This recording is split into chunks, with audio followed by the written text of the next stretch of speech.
আমার আপনার ট্রাইব্যুনালের প্রতি কোনো আস্থা নাই। ওই যে ওষুধের মুখ অনেকগুলো, গোয়া কিন্তু একটা। মামলা করতে গিয়েছিলাম, আমার ভাইয়ের মামলা করতে গিয়েছিলাম। তখন আমরা আপনারা জানেন আপনাদের প্রসিকিউটর ট্রাইব্যুনালের যে অ্যাডমিন তামিম তামিম আমাকে জিজ্ঞেস করে কথা বলা পরে বললে আপনি এতদিন মামলা করেন না। আমি বললাম আমি মামলা অনেক আগে করছি, 20 আগস্ট। আমার ভাই 5 আগস্টে শহীদ হয়েছে, আমি 20 আগস্টে মামলা করেছি ঢাকা চিফ জুডিশিয়াল ম্যাজিস্ট্রেট কোর্টে। এবং আমি যখন ট্রাইব্যুনালে আমি দায়ের করতে যাই, অভিযোগ দিতে যাই, তামিম আমাকে বলে তোমার ভাই কি করতো, কোন দলের সাথে জড়িত ছিল। আমি বলতাম আমার ভাই বিএনপি করতো, আমার ভাইয়ের পোস্টেড রানিং পোস্টেড নেতা ছিল, তা আমিও বিএনপি করি। এই কথা বলার কারণে উনি আমার মামলাটা নেয়। আমাকে অনেক লাঞ্ছনা করেছে, আমাকে অপমান করেছে, আমাকে লাঞ্ছিত করেছে এবং আমাকে অনেকভাবে তারা হেয় প্রতিপন্ন করেছে। আমাকে একে 5 বার আন্তর্জাতিক অপরাধ ট্রাইব্যুনাল আমাকে ঘোরানো হয়েছিল, আমার মামলাটা নেওয়া হয় নাই। তখন এক পর্যায়ে যখন আমাকে তামিম বলে তুমি কার কাছে বিচার দিবা, কোথায় যাবা, যাও, আমি তোমার মামলা নিব না, তুমি কি করবা করতে পারো করো, যাও, আমি তোমার মামলাটি নিব না। তো আমি আমাদের ভারপ্রাপ্ত চেয়ারম্যান, আমাদের এখন জনাব বাংলাদেশ জাতীয়তাবাদী দলের চেয়ারম্যান এবং জনাব তারেক রহমান স্যার আমার সামনে উপস্থিত আছেন এবং আগামী দিনের রাষ্ট্রনায়ক। তো আমি স্যারের কাছে বলতে চাই, স্যার আমার ভাইকে বিনতি করার কারণে এটা অপরাধ ছিল যে আমার ভাইয়ের মামলাটা আমরা করতে পারি নাই। আমাকে অনেক অপমান করা হয়েছে।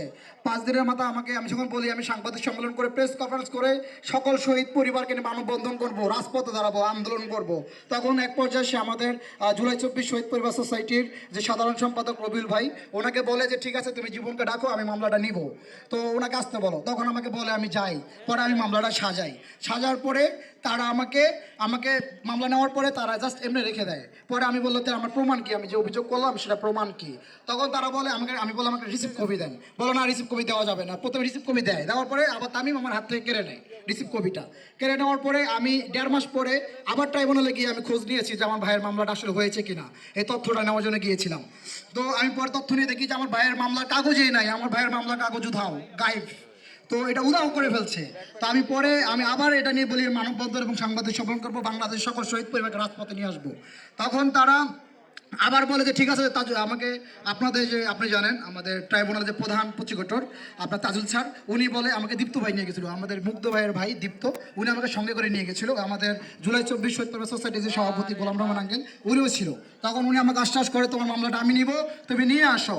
কিন্তু আমি এক পর্যায়ে বলি ভাই আপনার ট্রাইব্যুনালের প্রতি কোনো আস্থা নাই, আপনার ট্রাইব্যুনালের প্রতি আমার বিশ্বাস নাই। যেমন প্রথমত তামিম আমার সঙ্গে গাদ্দারি করেছে, আমাকে অপমান করেছে, লাঞ্ছিত করেছে, আমাকে হেয় প্রতিপন্ন করেছে। এই তামিম অনেক প্রকার আমার সাথে গৃহ প্রতিপন্ন করেছে। তা ছাড়া আমি আপনাকে বিশ্বাস পাই না, আপনার প্রতি আমাকে আস্থা নাই। আপনি তো তামিম অলরেডি করে ফেলেছে, আপনারা তো সব একে ওই যে ওষুধের মুখ অনেকগুলো, গোয়া কিন্তু একটা, ওনাকে আমি এভাবে বলে ফেলছি। তখন উনি আর বলে যে না আমি তো মামলা নিব। আমি সব ধরনের আমার ভাইয়ের ডকুমেন্টস এবং প্রুফ ভিডিও সব কাগজ আমি সব আমার ভাই পোস্টমর্টম রিপোর্ট সহ আমি সব ফাইল একটা করে রেখেছি এবং পেন ড্রাইভে করে রেখেছি, যাতে প্রমাণের একটা মানুষকে আপনার যে হাসিনা ফ্যাসিস্ট স্বৈরাচার সরকার কীভাবে নির্মমভাবে হত্যা করেছে সেইটার আমার কাছে এভিডেন্স আমি মোবাইলে এবং পেন ড্রাইভে রেখে দিয়েছি। তো আমি এখন নিয়ত করেছি যদি আমাদের বিএনপির চেয়ারম্যান জনাব তারেক রহমান স্যার যদি আগামী দিনে রাষ্ট্রনায়ক এবং ক্ষমতা আসেন চেয়ারম্যান হন, আমি তখন এই মামলাটা দায়ের করব। বিজলি কেবলসের স্ক্রিন কোটেড ইনসুলেশন আগুন প্রতিরোধী। বিজলি কেবলস, নিরাপদ আজীবন। তো এই জন্য আমি এটার মন থেকে সিদ্ধান্ত নিয়েছি এখন আমি আর মামলাটা করব না। আমি 20 আগস্টে মামলা করেছি, কিন্তু আমি আরেকটা দুঃখের সঙ্গে বলতে হয়, আমাদের চেয়ারম্যান স্যার বসে আছেন, স্যারের কাছে আমার অনুরোধ থাকবে এই জুলাইয়ের যে আকাঙ্ক্ষা, হাদিবের যে আকাঙ্ক্ষা, জুলাই যে সকল শহীদ এবং আহত জুলাইয়ের যে আকাঙ্ক্ষা, ইনসাফের বাংলাদেশ এবং ন্যায় নীতির পরায়ণের বাংলাদেশ যেন জুলাই সনদ এবং ঘোষণাপত্র যেন বাস্তবায়ন করা হয় এবং শহীদদের এবং আহত পরিবারকে কোনো প্রকার যেন হেয় প্রতিপন্ন শিকার না হতে হয়। কোনো শহীদ এবং আহতদেরকে কোনো প্রকার তাদেরকে কোনো ট্যাগ, আহত এবং শহীদ পরিবার কোনো ধরনের কোনো ট্যাগ, হেয় প্রতিপন্ন লাঞ্ছনা যেন না করা হয়। এবং আমি বলতে চাই অনেক আহত আমাদের ভাইয়েরা আছে, তাদের চিকিৎসা হচ্ছে না টাকার অর্থের অভাবে। এই ইন্টারিম সরকার ব্যর্থ, এই ইন্টারিম সরকারে যারা এখন আছে তারা সবাই ব্যর্থ। এনারা এখন পর্যন্ত এই 1.5 বছরে একটা শহীদের হত্যার বিচার দৃশ্যমান করতে পারে নাই।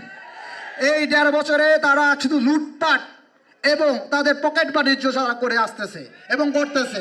আমরা এই ইন্টারিম সরকারকে শহীদ পরিবার পক্ষ থেকে ধিক্কার জানাই।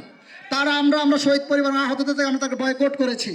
যে সরকার, যে ইন্টারিম সরকার, যে গণ অভ্যুত্থান শহীদ এবং আহত জুলাই রক্তের উপর তারা এই চেয়ারে বসেছে এবং এসেছে, আপনারা তাদের কোনো প্রকার এই বাংলাদেশের গণ অভ্যুত্থানে তাদের এই সরকারে আসার এবং তাদের এই জায়গায় বসার তাদের কোনো যোগ্যতা ছিল না। আসিফ নজরুল স্যারকে বলতে চাই, আপনি কোথায় ছিলেন? আপনি আপনার নিজের জায়গা আগে কোথায় ছিল সেটা চিন্তা করেন। আপনি এই জায়গায় আসতে পারতেন না। এই যে আপনাদের ছাত্র উপদেষ্টা 3 উপদেষ্টা সংসদে গিয়েছিল, তারা যে এই বললো যে শহীদ এবং আহতের ছাত্র গণঅভ্যুত্থানের ম্যান্ডেট নিয়ে তারা যে সংসদে গিয়েছিল, তারা শহীদ এবং আহত যারা কি করতে পেরেছে এবং কি করেছে? তারা কিছুই করে নাই।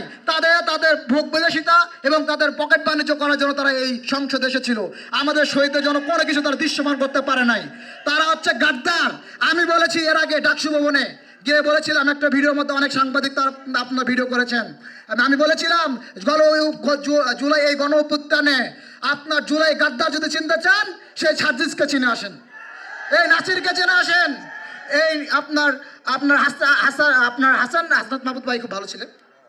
তো আপনার এই 3 উপদেষ্টা মাহফুজ, আসিফ মাহমুদ ভুইয়া এবং আপনার হচ্ছে এখন এনসিপির সম্ভবত মনে হয় সভাপতি কি আহ্বায়ক, উনি এটা হচ্ছে ভুয়া ভণ্ড জুলাই গণঅভ্যুত্থান গাদ্দার। তো আমি এটা বলতে চাই, তারা আপনারা আমাদের শহীদদের জন্য কিছু করতে পারেন নাই। আমাদের দয়া করে শহীদ পরিবার ট্যাগ আর দিবেন না, শহীদ পরিবার বা আহতদের নাম বিক্রি করবেন না। আপনারা দয়া করে আমাদের শহীদদের করে নাম আর ইউজ করবেন না। এবং আরেকটা আমার স্যারের কাছে বলতে চাই, স্যার আপনি যদি ক্ষমতা আসেন, দোয়া করি মনে প্রাণে চাই আপনি বাংলাদেশের আগামী দিনের ক্ষমতায় আসেন। স্যারের কাছে অনুরোধ থাকবে, স্যার আপনি আমাদের বাংলাদেশ সকল শহীদদের হত্যাগুলো দৃশ্যমান করবেন। এবং আপনি দেখেছেন যে শাপলার যে কি পরিমাণ আপনার শাপলা চত্বরে যে নির্মমতা ঘটনা ঘটেছিল, আপনার হাফেজদের কীভাবে নির্মমভাবে হত্যা করেছে, সেটা যেন দ্রুত হত্যার বিচার করা হয়। এবং আপনারা দেখেছেন এবং জানেন আপনারা পিলখানা হত্যা, এটার জন্য সকল শহীদ পরিবার তারা যেন তাদের ন্যায্য হত্যার বিচারটুকু পায়।